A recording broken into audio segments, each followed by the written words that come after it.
Today, I want to do a direct comparison of the heart rate sensor of the Apple Watch Ultra 2 to the Galaxy Watch 8 Classic. I think this should be a relatively fair comparison since this is one of the heaviest Apple Watches I have and this is one of the heaviest Galaxy Watches I have, and also the latest of both with a Velcro kind of strap that I can adjust very finely, so it should fit very well to my wrist. I did a road bike ride with both of them already last week, but today is gonna be the real test. Today I'm gonna go on a ride with two of my colleagues, one of which is also gonna wear an Apple Watch and a Galaxy Watch, but he's gonna wear the Apple Watch Series 9 or 10, I don't know which one he owns, and I'm gonna give him the normal Galaxy Watch 8. So he'll be the second test subject. But in addition, why this is gonna be a real test is because my other colleague Adam is a very good cyclist. He's a lot fitter than I am, on average at least. He used to be quite good in his youth at cycling, he did it a lot.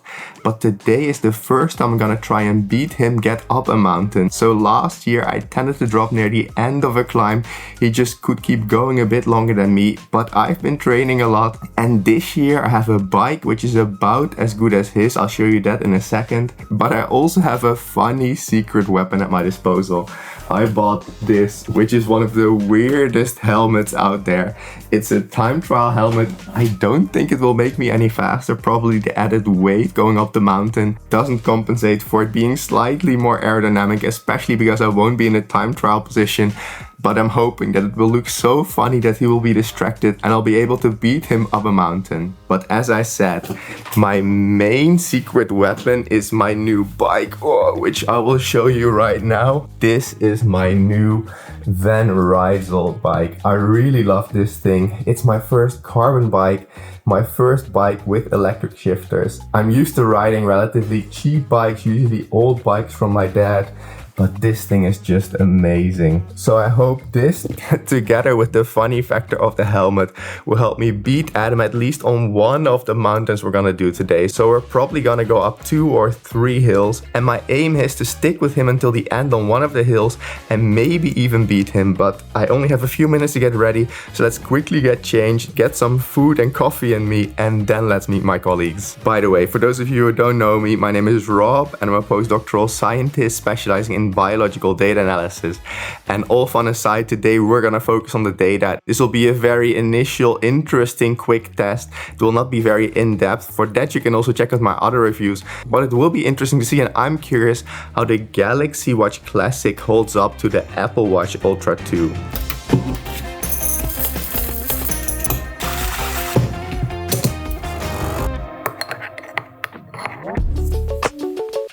And look, does any of this really make any sense with the helmet? Well, no, because I'm not wearing Aero socks, I didn't shave my legs, I'm not gonna be, like I said, in that time trial position. But I think it's fun and I got the thing on sale, so let's see if I can beat Adam.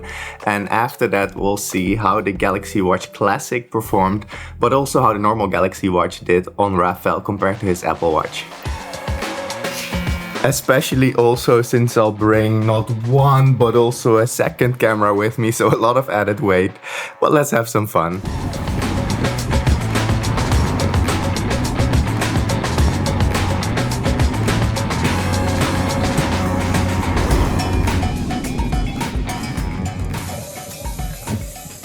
Now I need to defeat you.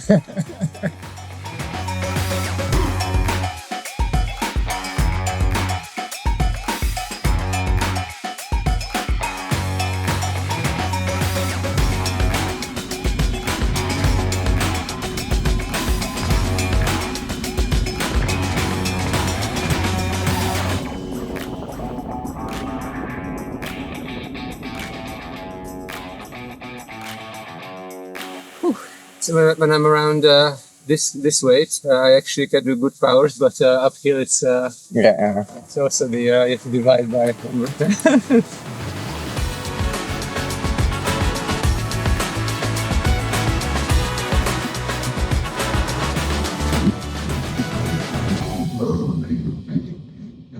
Okay, I'm back. I've been back for a while and that was a pretty nice ride.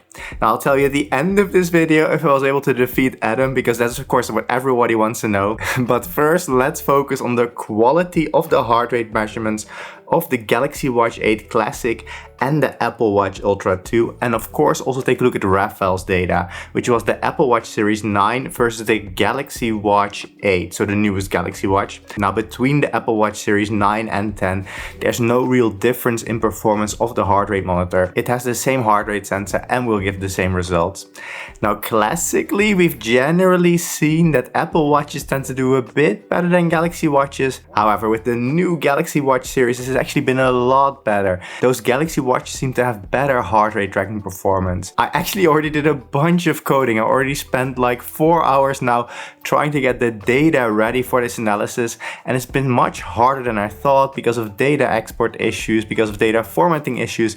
I'm almost done. Only Raphael's Apple Watch data still needs to be processed because his German language export's giving me some trouble. But let me quickly first take a shower, change my clothes, and then we'll take a look at that data.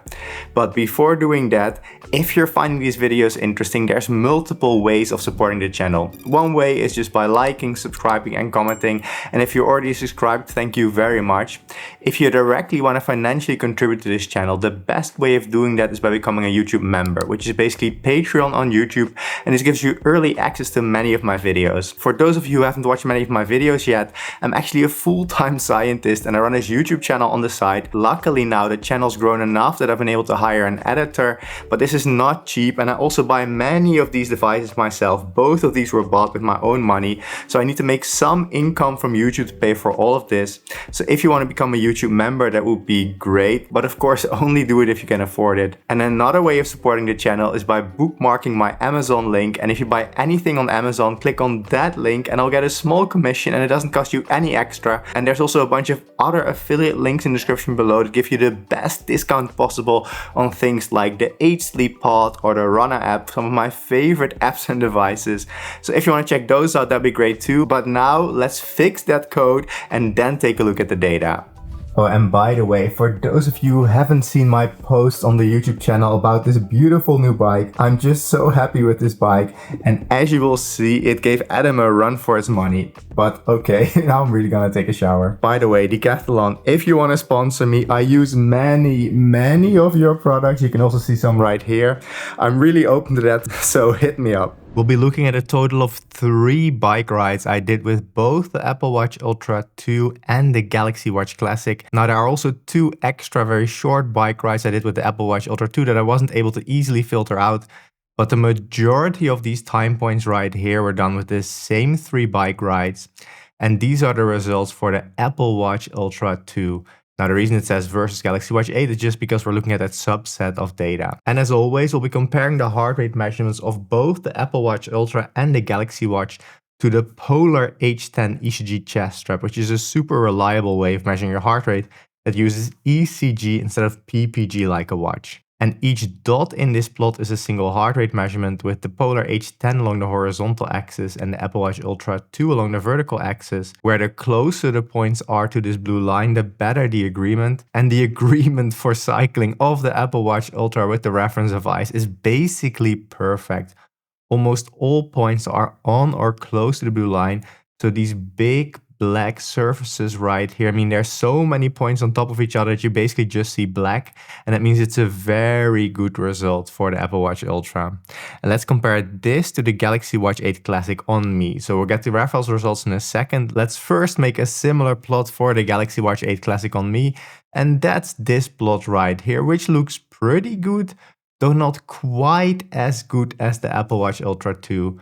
I would probably be satisfied with this, but definitely the Apple Watch is doing better. Still, most points are on or close to the blue line, but we do see that especially here in this low heart rate range, so when my heart rate was lower, there's a lot more deviation. This indicates to me that probably the Galaxy Watch 8 in those lower heart rate moments struggled a little bit more. That's kind of unique to see. I'm quite curious to see what the individual sessions look like. So let's take a look at those. This is the first bike ride I did. This was actually with my friend Thomas. And here you can see that the Apple Watch Ultra 2 in red overlaps almost perfectly with the Polar H10. This is my heart rate over time. You can see there were some moments that were a bit more intense, some that were a bit easier, but overall this looks very good. There's very close to perfect overlap. Just some moments where there were quick deviations in my heart rate that weren't detected by the Apple Watch Ultra 2. but overall nothing major to complain about. And we can take a look at the same ride, but now with the Galaxy Watch Classic. And that's this plot right here. And you can see that overall the Galaxy Watch does a pretty good job, but it does appear there are more blue lines below the red line sometimes, meaning that sometimes the dips in my heart rate are not fully detected. So if you compare this right here to the same plot for the Apple Watch Ultra 2, there's definitely a better agreement, I would say, though it's a small difference. So there's more blue here below, whereas for the Apple Watch Ultra 2, there's maybe less blue below. Here we also see some. So they're both definitely doing pretty decent. Now let's take a look at the second ride. This ride right here was sometime in the evening, where we can see that I did more of a zone 2 workout, so quite a low heart rate most of the time. And there are some small deviations that are missed by the Apple Watch Ultra 2. So there's some measurements of the blue line where it goes below the red, some moments where it goes above, but overall pretty good. And if we take a look at the same plot, but now for the Galaxy Watch 8, we do see much more deviation. This appears to be one moment where the Galaxy Watch 8 struggled. So it didn't detect fully my lowest heart rate. It always detected a slightly too high heart rate. And there are also moments where I detected all of a sudden a peak in my heart rate, like right here. So let's see, around 2015, it detected a peak. And if you compare that to the Apple Watch, we can see that here the Apple Watch and the reference both agreed. So it's very likely or almost certainly that the Galaxy Watch 8 detected a false positive peak right here and the same right here. So there are definitely moments of deviation. Then looking at the last ride, the one for today, here the Apple Watch is basically spot on. Again, sometimes it didn't fully detect those dips in my heart rate and a slight deviation right here, but overall very good. And you can see that here Adam pushed me quite a bit, or I pushed Adam, as you will see later. And if we look right here, we see that again, the Galaxy Watch has more deviations, especially here in the lower heart rate range. It's actually too low heart rate sometimes, even as low as about 75 in the middle of the ride. Whereas if we compared it to what the Apple Watch detected, it was much closer to the reference. Still, both of them are pretty good, but let's compare these results to the competition. And that's displayed in this overview right here, where we use the correlation, which is sort of an agreement metric between the reference device and the watch. That should be as close to 1 as possible. So the further to the top right the device is, the better is its agreement with the reference. And these are many of the devices that I tested over the years, with the Apple Watch Ultra 2 marked in red right here. And here we have the same plot, but now the Galaxy Watch 8 Classic marked.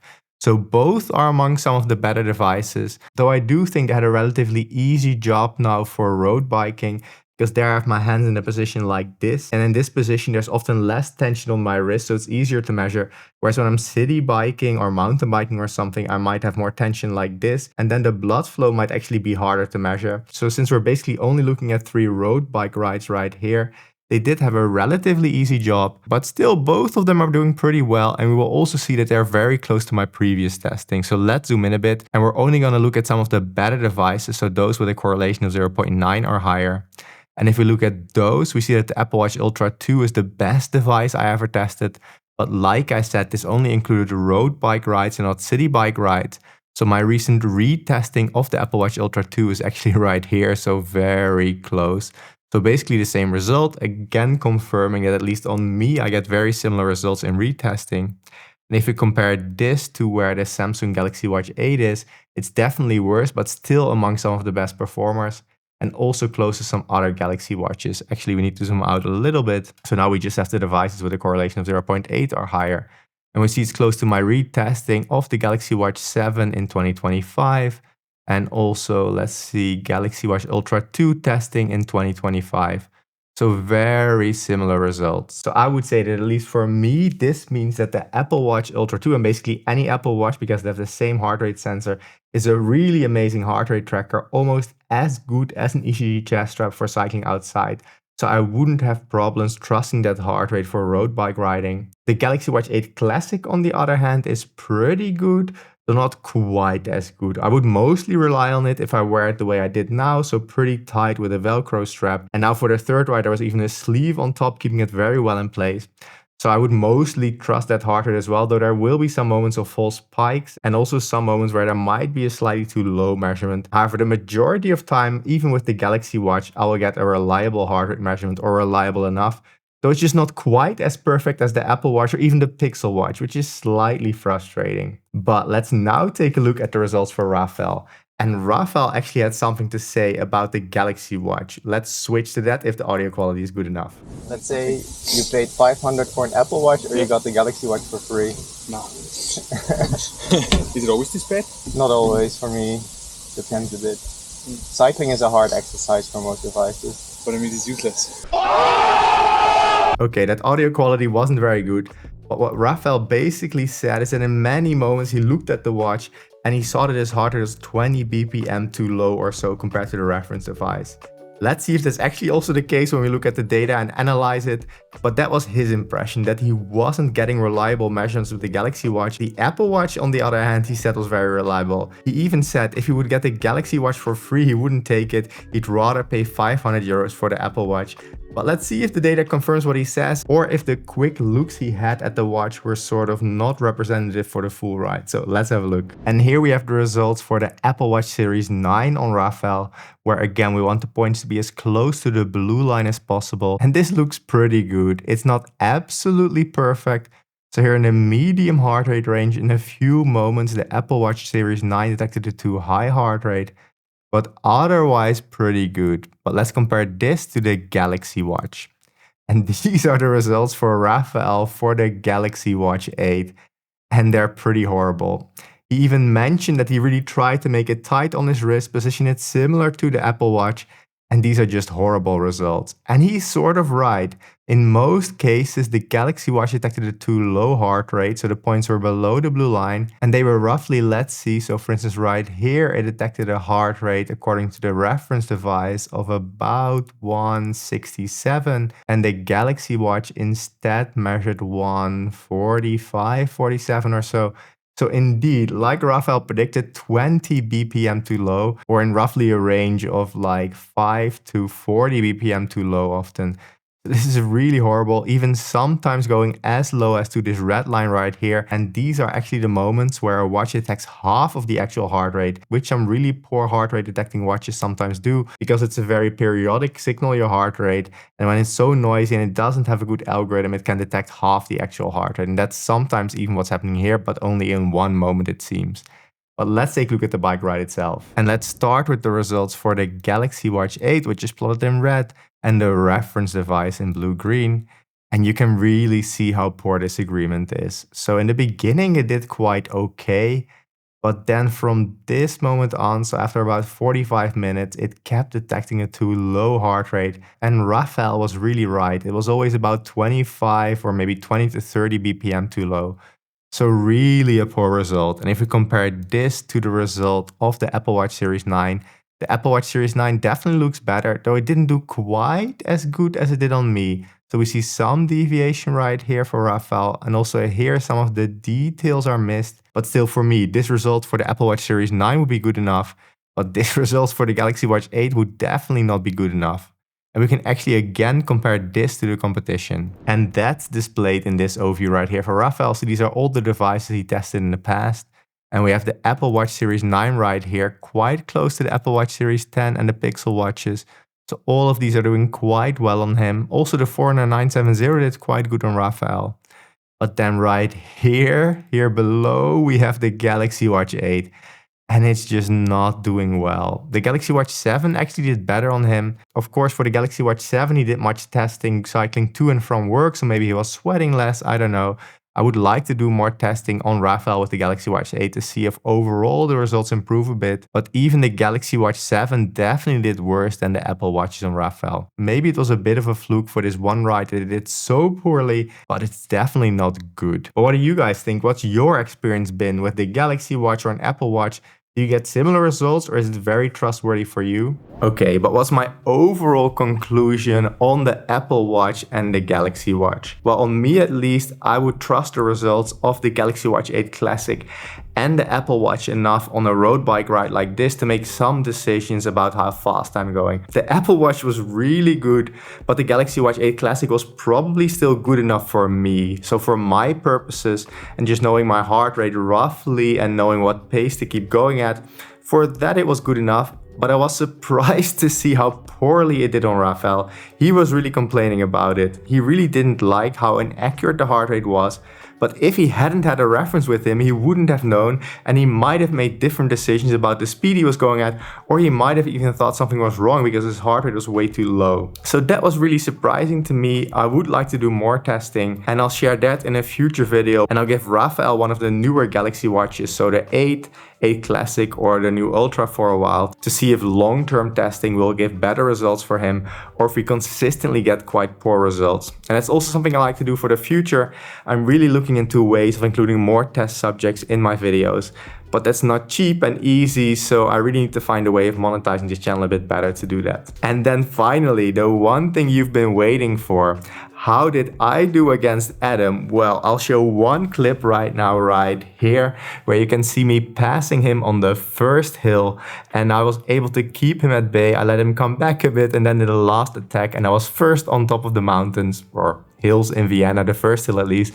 So that was good. And also on the other hills, I would say I was slightly more powerful than Adam, and he was quite impressed. He even gave me a fist bump. Of course, it's just for fun, but I was happy to see that my cycling seems to have improved, or the bike is just a lot better. But overall, quite some wattage put out, and given my relatively low weight, I was quite happy with that performance. Now, if you do decide to get an Apple Watch Ultra, a Galaxy Watch, an 8 Sleep Pod, an Aura Ring, a Whoop strap, or anything at all on Amazon, there are different affiliate links in the description below, and many of those give you the best discount possible on those products, and you'll be supporting the channel financially at the same time. Now, I think you will like this video on the 8 Sleep Pod, or this video on the new Pixel Watch, which promises to be the best Android alternative for heart rate tracking.